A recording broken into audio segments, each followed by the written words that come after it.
Oh, that's hot. Oh, but it's so good.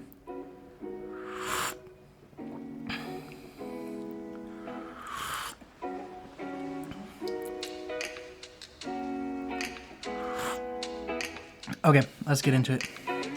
What is up, guys? This is Z from ZJS Productions. We're gonna look at the basics of cameras today. Let's get into it.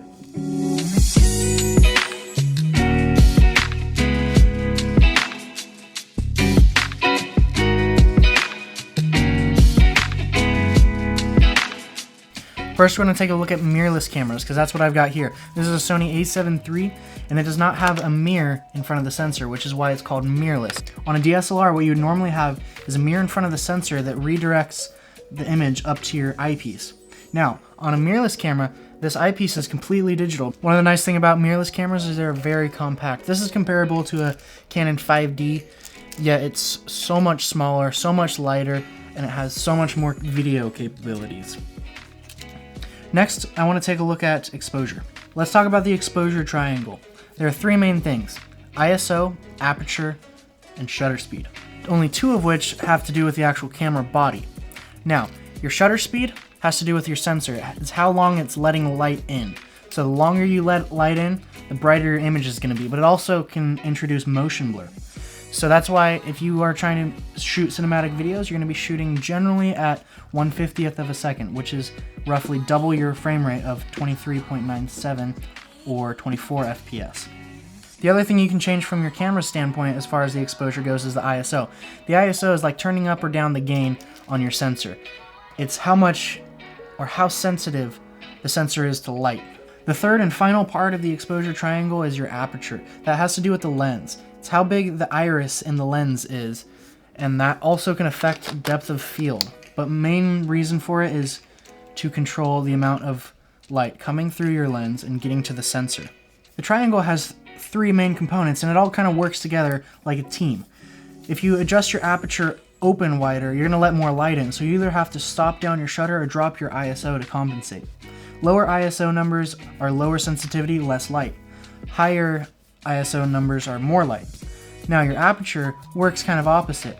f1.8 is wide open, whereas f22 is tiny, tiny, tiny, not letting very much light in at all. Now in photography, when they talk about frames per second, they're talking about how many shots your camera can do in like a burst mode. That's really good for sports photography or portrait photography when you're working with a number of people or sometimes kids, where you want to get a whole bunch of pictures in rapid succession and hope that one of them turns out really well, where everyone's looking in the right place or smiling and not blinking. When it comes to video though, the frame rate is how fast the camera is recording those rapid succession of photos in order to create the video. That's all video really is it's just a rapid succession of those frames stacked really close together. When you play them back at a certain frame rate, they blend together to make movement. And that's just the movement. Really all it is this image looks like this and the next image looks like this, you know? They're just stacked and layered, and so as they play through, your eyes and your brain fill in the blanks and make it look like motion. Something good to note is different frame rates when it comes to photos is not as big of an impact on viewing of the photos. If you take a big burst shot and you select one to edit and show, that just looks like a normal photo. But when you're recording video at different frame rates look very different. The higher the frame rate, the more smooth the motion will be, because there's less difference between each frame. 24 FPS leaves a lot to be interpreted by your brain. 30 FPS fills in those blanks a little bit better.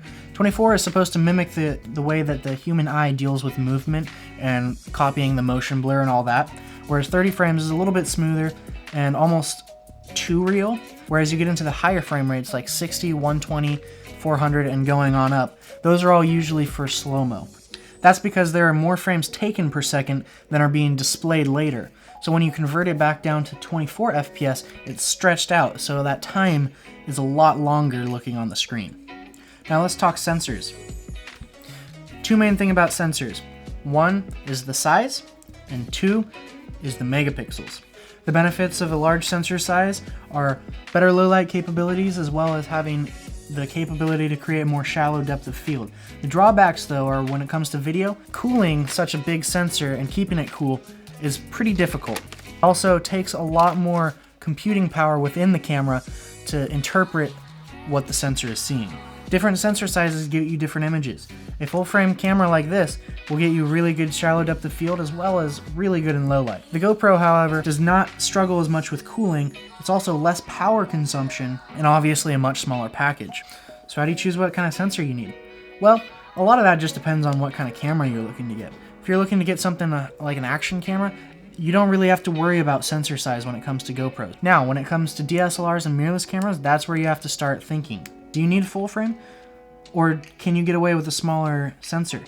I opted to get a full frame camera because I do a lot of photos and videos, and the shallow depth of field that you can get with a full frame camera is just awesome. It also is really, really good in low light, especially the Sonys, as I'm sure you've heard. So we went over a little bit about exposure, we went over a little bit about sensors, as well as the camera bodies themselves.